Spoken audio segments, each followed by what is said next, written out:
And all those cars that stayed out the first time, like Mark Martin, Clint Boyer, Carl Edwards, all of them came to pit road the next lap. But it is a one-stop race now from here. The one thing that worries me a little about Rudeman, I know he's fast, he's got a fast race car, but I have not seen him play around much. He's been at the front of the field all day long. He hadn't really experimented on how long does it take me to get to the front if I get shuffled out.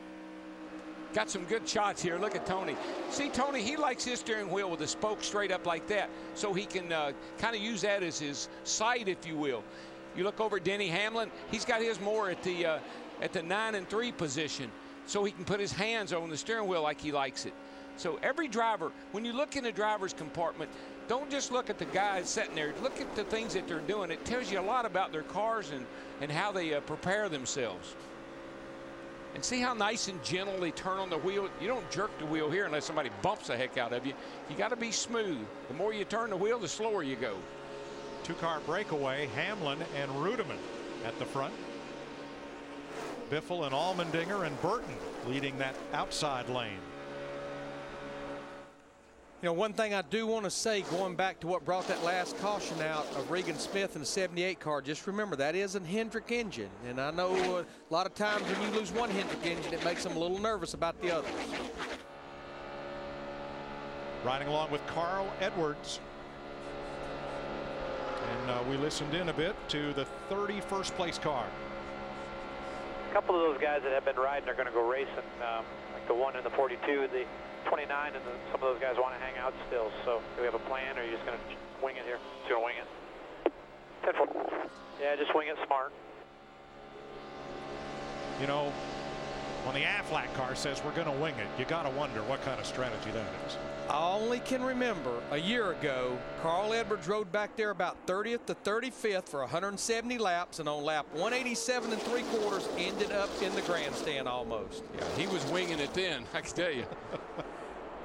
Tell you what, I know who's winging it right now. Those two Gibbs cars, Joey Logano in the 20, Kyle Busch in the 18. I watched them through 3 and 4, and down the front stretch, they were hooked up, and they just drove by their teammate Denny Hamlin in the 11.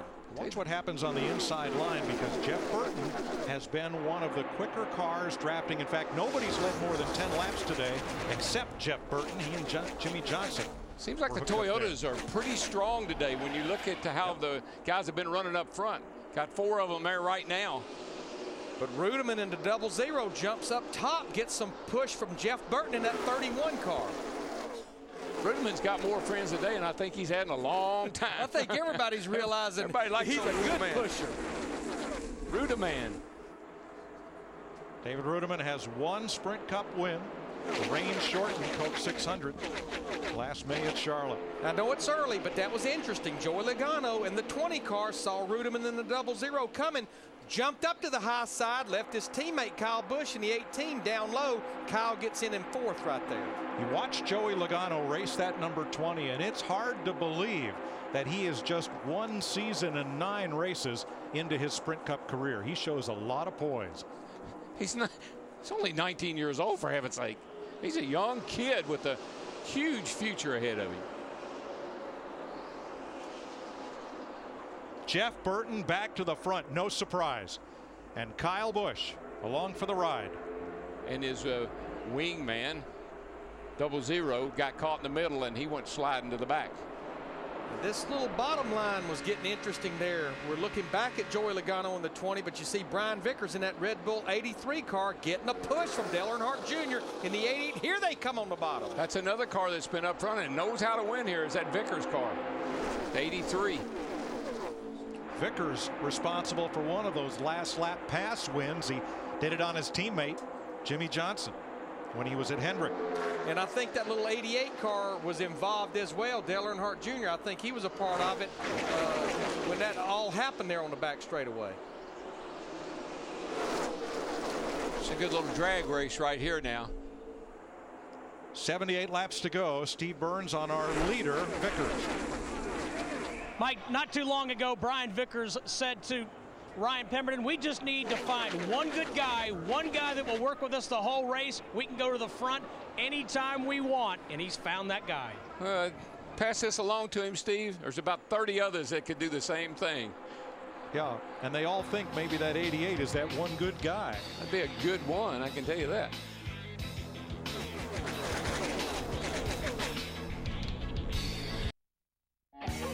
NASCAR Sprint Cup Racing on Fox is sponsored by AMP Energy. Go to ampupthe88.com this Wednesday, April 28th, to chat live with Kelly Earnhardt. By DirecTV, no one offers as much DVR storage as DirecTV. And by Nationwide Insurance. Call or visit us online for a quote today. Enter the Nationwide Insurance Code Spotter sweepstakes for a chance to win a custom Roush Mustang at codespotter.com. A.J. Allmendinger and Kyle Busch lead this race, but Darrell, you were noticing during the break something interesting going on back there at 18th position with Dale Earnhardt Jr. He is the only guy, Mike, and I know I pointed out a couple of times, but he consistently falls to the back, picks up someone, and pushes his way back to the front. Again, just working on his move for late in the race.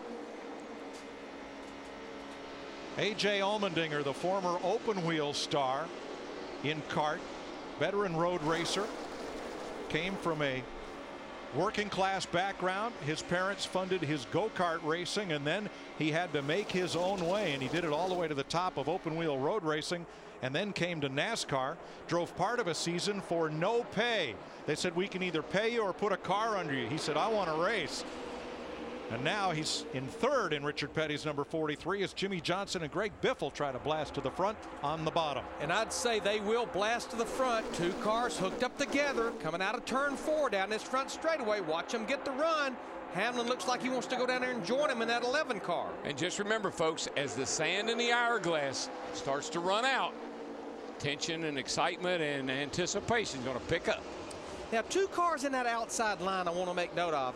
Juan Pablo Montoya in that 42 car right there, the 4th car in line on the high side. Remember, he stayed at the back of the pack almost its entire first half of the race. We're riding with him.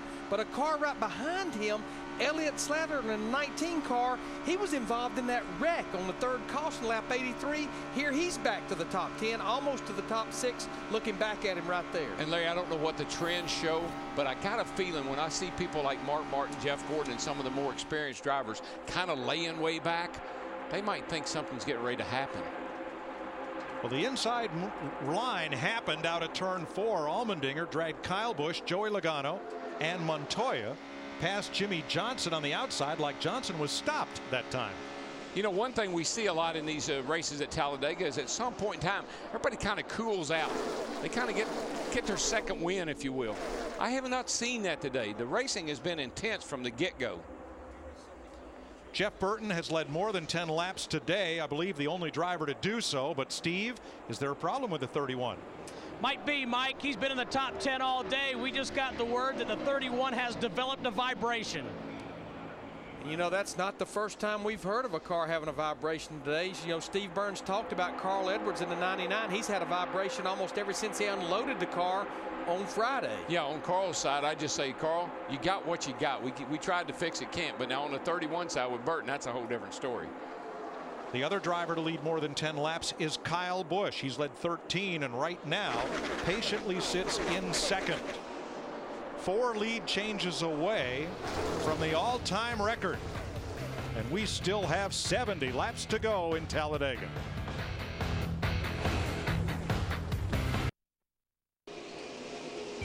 "67 laps to go." We're seeing something we've only seen 1 lap before. During the 121 laps of this race so far, Darrell, everybody's lined up single file. Mike, there is some point in a Talladega race that you've got to get your composure. You got to get your heart rate down. You got to take some deep breaths. You got to know that I've been working. Now I'm going to implement my strategy when the time comes. This is just the quiet before the storm. That's all this is. Larry, you can come from anywhere in this pack. Why aren't the drivers from 20th on back trying to move forward? Well, we know we've got another pit stop, possibly the final pit stop coming here in about 20 laps. And you know then that that's got to be the money stop. That may be the only time you get to go back to pit road here in the last part of this race.